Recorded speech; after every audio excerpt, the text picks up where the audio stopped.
Dumating na yung bus, 7:41. Alas 8. Yung mga 8:30 na siguro yan, no? Oo. We're going back to Sagada.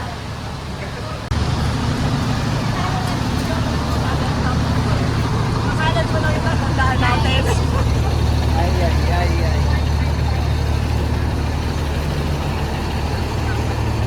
Papila pa sila.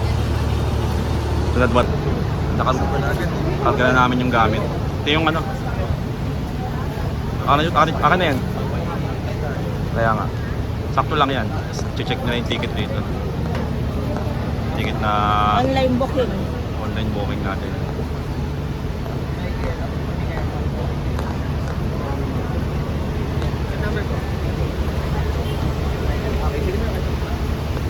Si number nyo, ma'am? 13, 14, 15, 16. Hindi, pauwi yun. Tagtuan na dito, tayo dito. Okay. Sige lang, pwede. Mali pala ako kanina tinext. Gusto nyo na umuwi. Go. Yeah.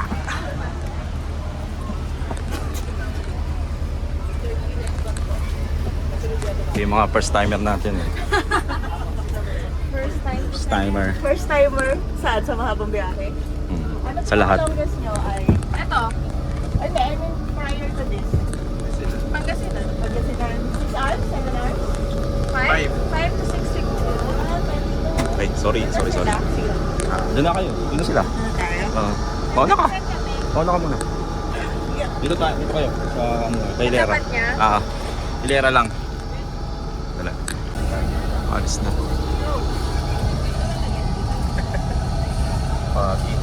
Pagi sa loob. Pagi. Sagada na, pa.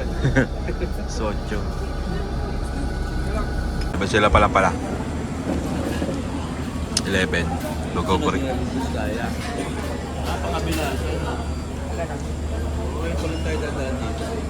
Parang isa pala yung bus dito. Kaya pala yung bus, no?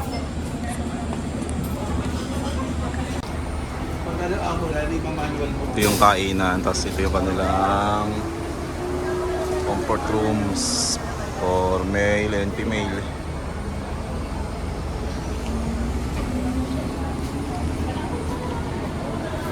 Ito yung ating bus.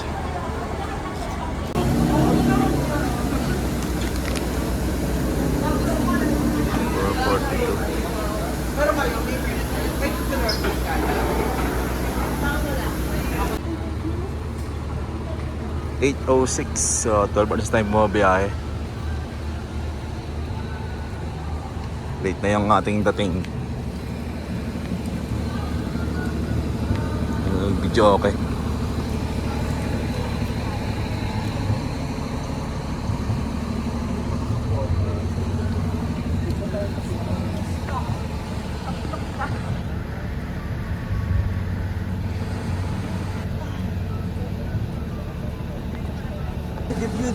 Dito ka agad.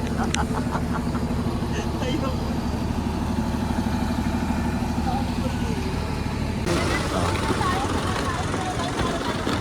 Sige. 10:30. Tayo dumating. Basta ba? Sakto 10:30. Bali 14 hours. 14 and a half biyahe natin ngayon. Yung tourism office nila. Mamaya tayo paparegister. Mag-check-in muna tayo. Lodge Labanet. Ito tayo ngayon mag-check-in. Lapit lang sa George din. Manila din kasi ito eh.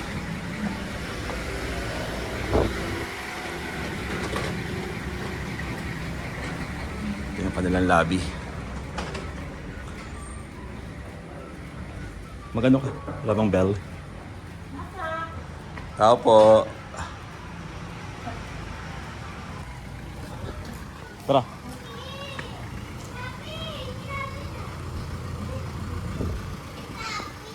Panglas na natin yung yogurt.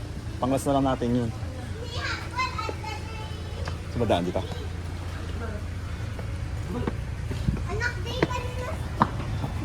Oh, Isaiah. Ay pala. Hello, good morning.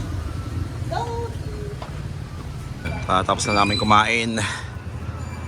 11:26. Register na kami rito sa tourist center. Tara!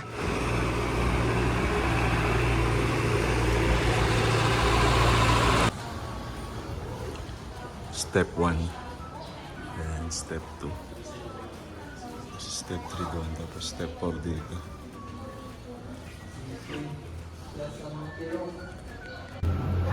Apat. Hindi, dalawa muna kayo, dalawa. Dalawa lang.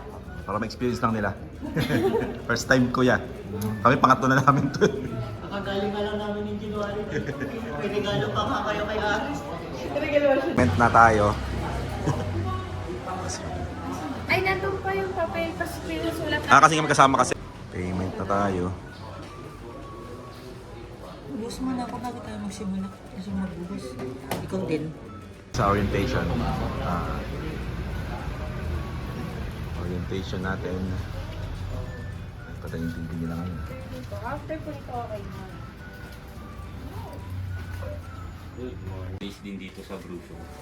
Pakibasa ng live namin pag may time kayo. So, for insurance na tayo.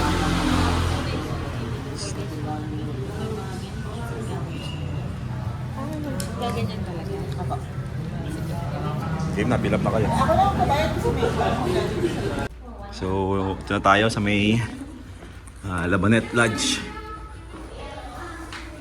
Ating nakuha ay room 203. Yan sila RJ. Sila Insan RJ tsaka si Insan I. 201. Bye-bye. Abos. Ano Ano oras? 12:15 kung okay, kung kaya. Sige. Dulo pala tayo. Room tour. 203 yan? Game? Okay. Musay. Wow. Malaki. Laki ng room nila, oh. Ang laki mga insan. Mas elevated yung kanilang CR. Mababaha kasi rito, eh. Joke lang. Ayan, siyempre may heater. Mas tubig. Linis ng kanilang lababo. Ayan. Lakas. So, magdigo muna. Tapos, alis na kami. At meron tayo rito sa likod na pala na ano. Meron tayong balcony sa harapan. Ano? Yung main road. South Road Okay pala. kayo yan? Taas. Actually, safe. First timer. Sagada po is hindi yun yung original name ng place. So, ang original name nito is Ganduyan, kaya po meron. Ang Ganduyan Museum. So, napalitan siya ng Sagada dahil sa misunderstanding. Kasi may dumating natin dito ng mga Spanish soldiers. And then, hindi nila alam yung place, pangalan ng village. Sulubong silang matanda. So, yung matanda po is madala-dala siyang fish basket. So, tinatanong ng mga sundalo kung ano yung pangalan ng village. Ang naintindihan po ng matanda is tinatanong kung ano yung dala niya. Kaya, ang sabi niya is Sagad. Kasi yung tawag namin sa fish basket is Sagad. Kaya nung bumalik yung mga sundalo sa kampo, sinabi nila na yung pangalan ng village sa kabila is Sagad. Cute eh, no? And ito po pala yung St. Mary the Virgin Church. Kung familiar kayo sa Anglican Church. So this is Anglican. So ito po is rebuilt kasi yung first church po is nasira siya noong World War II. And then after World War II, rebuild nila ito, mas malaki na hindi concrete. Okay, so yung pupuntahan natin is yung Paitokan Trail. So yung unang madadaanan natin dyan is yung Sagada Public Cemetery. And then yung Echo Valley na tinatawag nila pero bawal. Bawal na pa- sumigaw. Dati pwede pa dati. Dati pwede, ngayon bawal na. Pinapa nila sa sacred place. Kasi may simenteryo. And then yung hanging coffins, tapos yung coffee farm. And then underground river hanggang sa waterfall. Yung Paitokan kami, kuya, hindi pa kami nakakarating. Hanggang hanging coffins lang kami. Kaya sakto lang. Kaya nyo pa. Yun. Kaya pa yan! Okay, Kaya yan. Let's start. ready? Let's Baka go. gusto yung mag-picture doon? Depende pa sa teaching natin. Mamaya na lang kayo kapag picture, mamaya na lang. Pagbalik na lang Oo, siguro, pagbalik na dito lang. na tayo. Oo, diretso na tayo.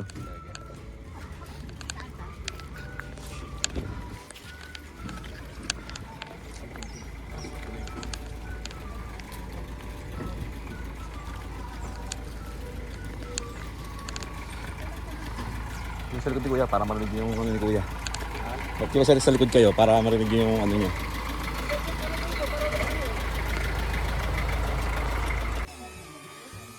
Ito po yung pinaka-accessible na hanging coffin na pwede natin siyang lapitan ng ganito kalapit.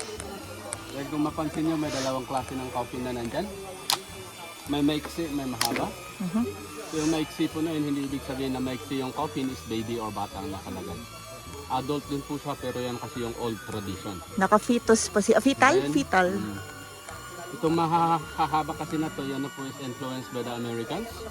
Then kung mapansin nyo, may cross. So regardless sa religion, if you are qualified to be hanged, you will be put in a hanging position. Kasi not everybody is allowed to be hanged. So may qualification po siya. The first qualification is kailangan born and raised dito sa Sagada. Second is God to influence for the community. So ibig sabihin walang record. And then third is yung kailangang matanda, elders. But being an elders is not according to age, not according to status.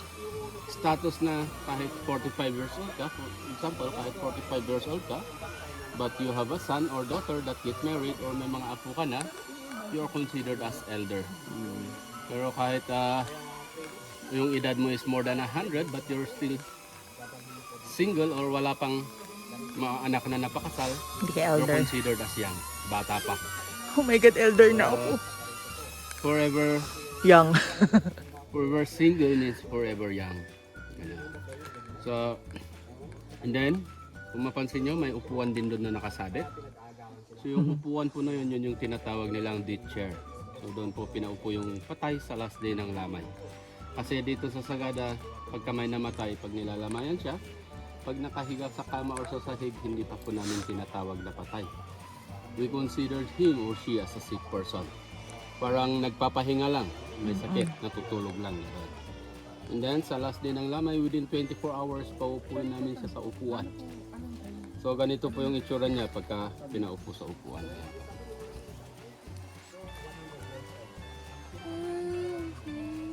Yan. Pwede pong makita naman. Kung mapansin nyo, nakatali po yung noo. Baba para hindi matumba sa upuan. And then, Ako, kuya. kapag kaililibing siya, kung dito siya ilalagay or sa entrance ng cave early in the morning, pupunta doon yung mga kalalakihan, dala-dala yung kabaong. So nauuna po yung kabaong. Kung dito siya ilalagay, gawa sila dyan ng scaffolding or temporary ladder. Tapos ilagay yung kabaong. So ganito, yung baba ni Sumba dyan. Tingin ako. Ito yan. Yan pa. Oo nga, may cellphone. Pagka nakalagay na dyan yung kabaong, susunod naman yung katawan. 1 PM in the afternoon, susunod yung katawan, babalutin siya ng burial cloth na naka-fetal position. So naka-fetal position siya, kaya nag-fit sa ganun kaliit na kabaong. Kaya naman po siya fetal position. Fetal, kasi fetus. Yung baby sa sa tiyan, ang nakaganon. paniniwala kasi nila is if you came out to your mother's womb in a fetal position, you must go back into the mother earth in a fetal position also. Kaya nag-fit sa ganun kaliit na kabaong. And then, ang magbubuhat doon is member of the family, una. So sa mga babae po, isinusuon nila sa ulo. Then i-assist ng mga kalalakihan para hindi mahulog. Sa mga lalaki, sinubuhat sa balikat. After ng member of the family, ang susunod dyan is community. Because here in Sagada, pagka may living, it's like a holiday. Kasi halos lahat po is makikitulong. Bawal pong pumunta sa bukid, bawal magtrabaho sa construction. So, halos lahat po is pupunta makikipag-living. And then may kasabihan din kasi yung mga elders, yung mga matatanda, na pagbuhat-buhat mo yung katawan ng patay, tapos may likido na kahit na anong klaseng likido, pumatak sa katawan mo, it means good luck. Swerte, kaya halos lahat po is gusto makabuhat. So para mabigyan yung mga iba, yung privilege na makabuhat sa patay. Kasi dati, yung dinaanan natin na yun, hindi po ganyan ang daanan. So natural trail po yan, kaya pagkatag-ulan, Dulas. madulas. Kaya ang ginagawa nila, pila-pila po dyan yung mga tao, tapos pinagpapasa-pasahan na lang. Then pagdating dito, pagka nailibing na dyan yung patay, so yun na po yung parang pinakahuli nilang pagpunta rito, hindi na po nila binibisita. Unlike sa cemetery na mayroon tayong All Saints Day o araw ng mga patay na pwede natin silang dalawin o kung anong oras natin gustong pumunta, pwede po tayong pumunta ng bawal. So dito po, pagka nailibing na yan dyan, kahit anong mangyari, mahulog man o Wala silang pakialam na. dyan, so hindi na po nag-atubili yung mga kapamilya niya para pumunta pa rito para ialas. So let the nature do the rest. Bahala na yung nature na mag-decompose sa katawan, kabaong ng mga patay. Then, ang kuwang kasi namin dito, kaya nilalagay sa hanging o entrance ng cave, is ancestral animism. We call it ancestral because we believe that yung mga mahal namin sa buhay na mga namatay is yung mga kaluluwa nila will become our guardian angel. And then, animism because we believe that in the nature there's nature spirits like sa river, ganyan. Kaya po namin nilalagay sa hanging or entrance ng cave kasi yan po is open spaces. So they are free to roam around. Unlike sa cemetery, if you are 6 feet under the ground, you are suffocated. Nandun ka lang. Ganon. And then, parang buhat-buhat mo yung mundo. At least dito, tanaw mo yung mundo. Instead na pagurin pa nila yung mga buhay na dumalaw dito, so sila na lang yung kusang dadalaw sa bahay. Then, yung mga pangalan na nakasulat doon, kagaya ng Bumitog, Sumbad, Lakay Puklason, yun po yung native name nila o Igorot names. Igorot name. Kasi dito sa Sagada, parang 2 beses kaming mabinyagan. So yung Christian name. Christian name at saka yung native name or Igorot name. Kasi dito sa Sagada, bago dumating yung mga American missionaries na mag-introduce ng baptism, meron kaming way kung paano ibigay yung pangalan. Yun yung tinatawag naming Bugbaw. So pagkapanganak ng baby, after 7 days, pag matatanggal na yung pusod, yung mga elder po pupunta sa bahay and then pag-uusapan ng mag-asawa kung anong ibibigay na pangalan. Igorot. Kasi ang binibigay po doon na pangalan is parang minamana na pangalan. Minamana mo sa mga grandmother or grandfather mo. Yun na. So like for example, gaya sa akin, yung native name ko is Unungan. So may lolo, may tito, may pinsan, may pamangkin ako na Unungan ang pangalan. Pareho po kayo. Po, around Sagada lang po is napakarami na namin. Iba pa yung mga nasa ibang lugar. Ang kagandahan kasi nun, pag ginagawa pa rin ngayon, kahit sa lupa-lupa ng mundo tumira, Sila lang. pagbalik mo dito, kahit nasa 20 generation, malalaman mo kung kanino kamag-anak. ka nabibilang. Paano kamag-anak ka pa rin? Kasi Ibig sabihin ng itanong mo lang yung Igorot name. May meaning yung... Wala naman. basta... parang plan, gano'n. Yes, para hindi mawala yung... parang di Then, ganun yung pagbigay nila ng pangalan noon, bago pa dumating yung yung mga Kastila. American missionaries na mag-introduce sa baptism. Unlike kasi sa ngayon, kasi isang kwan natin is yung Christian name. First name, last name. Kasi yung last name, yun yung pinaka-kwan. Pero yung last name kasi is napakadaling mawala. Oo nga. Kasi Nag-asawa ni babae. Nag-asawa yung anak mo na babae, nakapag-asawa, iba na yung apelyido. Apelyido. Kaya dito nga sa Pilipinas na makaparaming cases nang hindi nila alam, nagsalubong sa ibang lugar. Kamag-anak pala. First cousin, second cousin, nagsalubong. Malalaman na lang nila pagka nag-meet yung mga parents. Sorry kuya, hanggang ngayon ginagawa niyo pa rin yung pagbibigay ng Igorot names sa Yes po. mga okay. Yes po. At least hindi Hanggang mawawala. ngayon. Kahit yung mga iba, kahit nag-asawa na sila ng mga ibang lahi, still ginagawa pa rin nila yan. Galing eh, no? Pagka Okay yun. bumalik dito, Alam niyo na po na dito siya sa nabibilang Yes. sa ano na to. Ganun. And then yung unang nailagay dito is in 1960. Tapos yung pinaka-latest is itong baba ni Bumito. Yung May walang pangalan. may varnish pa na yun. Alam ko yan kung kailan yan. 2010. 2010. And then, yung Hindi, mga sa kasi pinanood ganito natin, is diba? mga recent na yan, yung may mga bakal. Yung may mga Ang sapo. original kasi na hanging is yung gano'n, nasa taas. Nakapatong lang siya sa Pwedeng space. pagpatungan na may natural shelter, ipapatong po doon, tapos patong-patong na lang. And And then ganun din, mayroon din dalawa dun sa baba, ayun. So, ganun yung mga kwan. Meron din dun. Sa mga dadaanan natin dyan mamaya, matatanaw natin yung nandun sa taas doon, saka sa gitna dito. Yun. So yun na po yung mga centuries or more. Mas matanda. Daan taon na. Mga Parang ito na yung abang. pinakahalos modern, latest po, di ba? Mhm. Kasi pero ito is close na siya as a burial site. Hindi na siya pwede magdagdag. Opo, kasi Hindi na po kayo naghahang. pwede namin ganon, pwede namin gawin, pero ito na site is Hindi na po dito. close na siya. Baka nakalak na. Napakarami naman pong pwedeng Pwedeng pag... May mga lugar pa. hangingan yan, paglagyan. Kasi may pan pa na pwede namin gawin yan kasi marami pa yung mga matatanda na gustong Magpasabit din pag sila namatay na. living. Yes. Ah, Pero sa ngayon kasi kahit request ng namatay bago siya mamatay, hindi na nila ginagawa. nilalagay, Hindi na. is ang nasusunod naman is yung mga Kamag-anak na. naiiwan ng mga buhay. Kaya doon na lang sa bago na. Mas prefer kasi nila sa cemetery kasi sa cemetery is parang hindi mo sila Kalimutan. Pwedeng dalawin pa din. Nadalaw mo. Oo. Nababalikan ng... Imagine mo yung mga namatay noong 1920s Mm. hanggang ngayon dinadalaw pa. Mm. Samantalang sa bagay, Pwede palang puntahan nun. ito po, itong mga to, ito yung pinakamaraming mga kamag-anak kasi. International, araw-araw silang dinadalaw. Oo nga, Sari-sari. dumalaw natin eh. Oh. Sari-sari. Tayo nga dumalaw eh, Oo di ba? nga. So marami silang visitor. May question about the hanging coffins? Ayan, kayo ay may question Kaya ay kayo. may question kayo. So dito na site is wala pa naman po.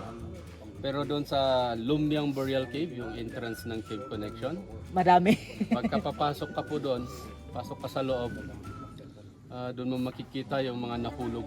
Kasi nung 1990, mayroon yung Mindar. earthquake na tumama sa Baguio. Mm. Then malakas din yung impact niya dito sa Sagada. Kaya yung mga kabaong nahulog sa baba. Kaya pagkapapasok ka sa Cave connection. cave connection, Madami. madadaanan mo sa baba yung mga nagkalat ng kabaong, Kalansay. bones, skulls, na madadaanan mo doon. Hindi dinatanggal. Hindi, Ah. nandun na siya.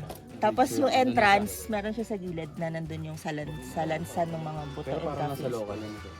Hindi ko lang alam kasi kung pwede nating puntahan ng walang tour guide doon. Hindi pwede. Parang hindi eh, kasi Bawal na. papasok ka sa bababa doon sa Bawal. entrance kasi kami kasama namin yung tour guide nung nag-entrance kami noong January pero kasi nakapasok na kami doon. Nakapag-cave connection na kami. So puro ano talaga sa loob. Puro yun, may makikita kang buto, kahoy nung Parang ganyan din, Oo, yung nasa parang loob ganyan lang din. kasi ng Kaya lang yun kuweba. nga. Tapos may isang Kuweba. area na sa lansan sila. Nandun nyo, kung pansin nyo doon, halos lahat ng kabaong halos pare-parehan. Yes. Yung kahoy na inukit na punong kahoy. Nakasalansan lang siya. As in like, kalansay talaga nandun. Kung dito sa Pilipinas, dito lang kasi sa Sagada yung may hanging coffin. Pero pagka yung burial cave kasi naman is Luzon, Visayas, Mindanao, is may mga kanya-kanyang burial cave yan. Kanya-kanya rin tradition. Pero meron din sa mga karatig nating bansa, kagaya ng China, Indonesia, ginagawa rin po nila yung hanging coffin. So may question pa about the hanging coffins? Okay na, kuya. Okay na kayo. So yun yung mga History. ninuno kasi namin, mga matatalino. Alam nila yung makakuha sa future. So ginawa nila yung mga yan para sa mga next generation kagaya namin. Kasi kung hindi nila ginawa yan, di walang turista, wala kaming Trabaho. pagkakaitahan, walang trabaho, baka maraming tambay sa Sagada. Hindi po, masisipag kayo dito. Naku kuya. Okay, so Tara yung na. next natin is natural trail na po siya. Yan, hindi na namin alam yan. Hindi na po ganyan yung dadaanan natin na sementado. So dyan po, natural trail na siya.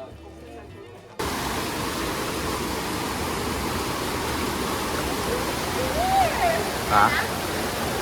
Ito kayo, di ba na-explore to? Di ba na-explore? Ano, napasok pa yan?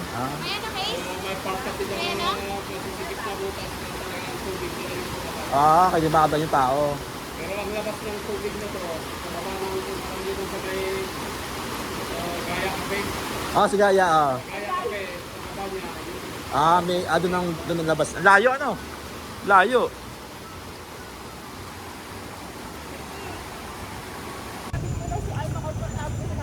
Punta tayo sa rentahan ng motor. Ito motor rental. Dun sa may bandang taas dun. Smoke. Smoke. Ganduyan Museum sa loob.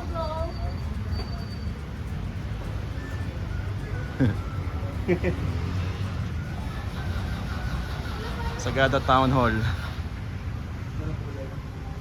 Ito yung Coda Lines. Yan tayo magpapa-discount bukas. Sa ano? Sa Sunday. Kaya nga. Oh, mag-fill up ka. Ikaw di ka fill up eh. Fill up. Kahit isa na lang or separate? Yung ka na lang. Sige, ADB na lang. Ako naman magbabayad eh.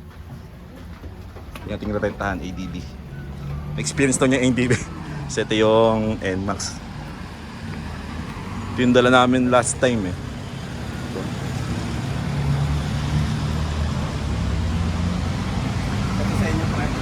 Ito. Ito yung nakadalang number. Yan pa dala namin nakaraan pre. Yung dala namin nakaraan oh.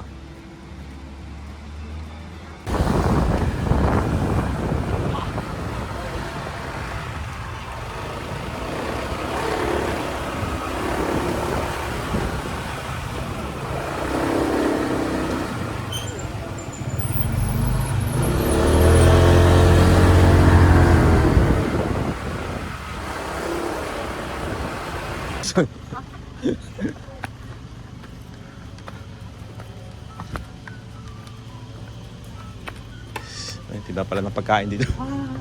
Cheese muffins for sale. Gandang hapon po.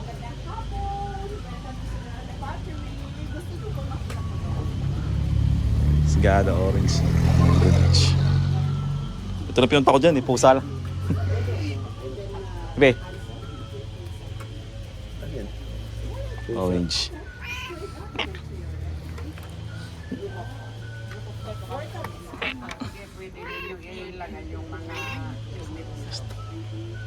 Gay na? Saan po pwede? Pwede po dito. Dito na, helmet na baby. Helmet, dito na lang. Pwede ro. So, ito yung kanilang lutuan. Niluluto yung pot na ginagawa.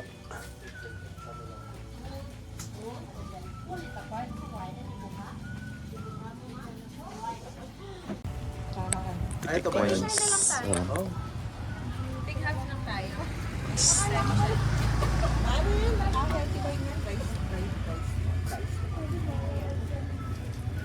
Okay. Happy house. For lunch na tayo. Goto. Hindi na bangon na lang kami tinapay dun sa labas para pag kasi maaga pa. Kasi maaga magkasara ng pagkain. Hindi. Pang ano lang. Panlin lang. Oo, sakali. Kasi may tubig naman tayong libre dun eh. Ito yung favorite. Siyempre hot chocolate. Matik yan. Medyo panos na yung buwanag dito sa itong sa isang bowl. Ang liwanag. Malapit na mag-sunrise. 5:30 na. Yung mga first timer natin sa Banas.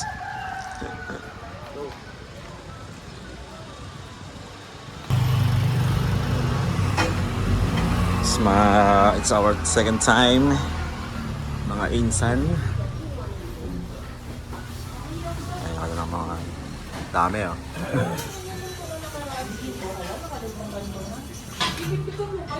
Hindi, babalik tayo sa ano eh. So, Dito na tayo sa lab. Gusto mo?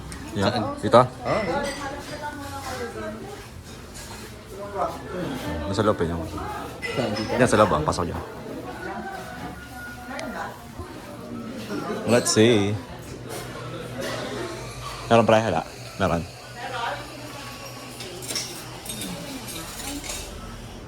Yun, sakto. Dito na tayo? Dito ka lang? Oo.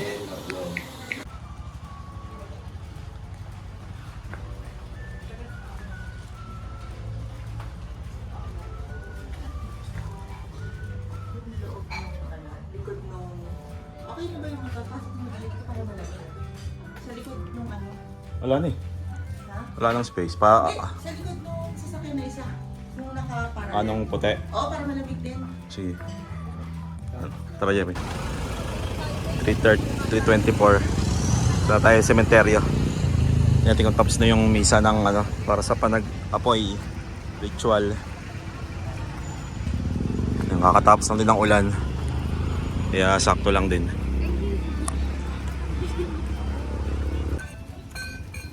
Lubang, una oh. Awit naman din pa yung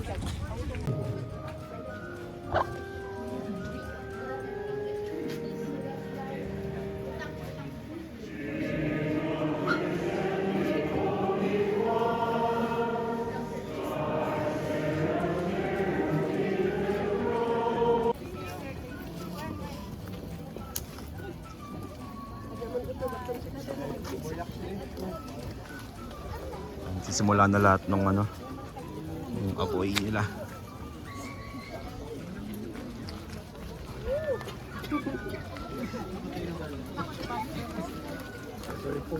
Ah, sige, sige.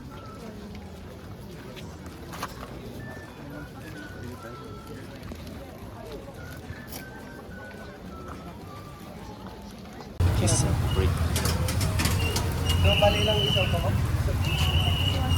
Ito. Ito yung sa Maspere Restaurant. Mako-connect mo pala pre. Oo nga.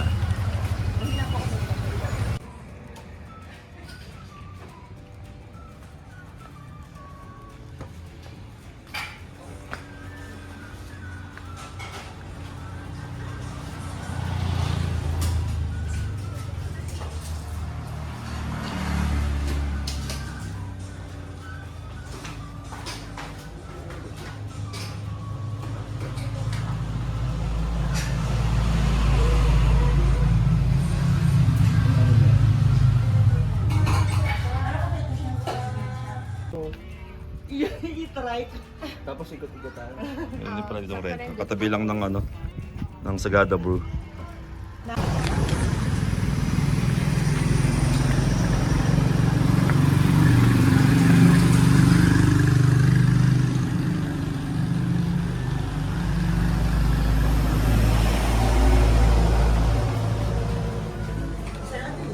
Ha? Ay pala. Vegetable snacks pala yun. Ha? Vegetable snacks pala tawag dun. Yung alin? Ito yung kinain ko nung sa ano. Smoke. Etag. Mainit sa loob.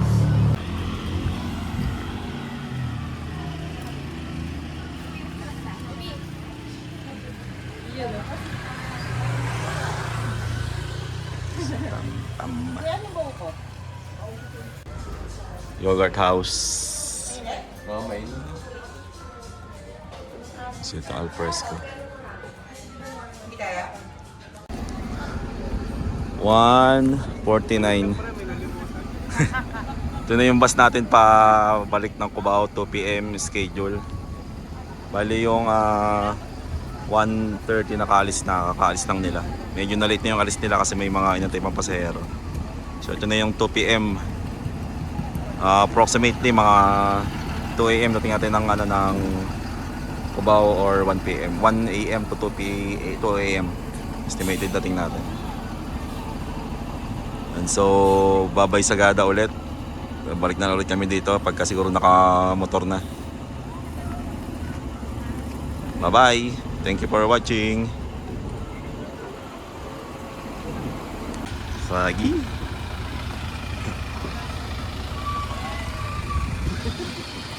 Grabe.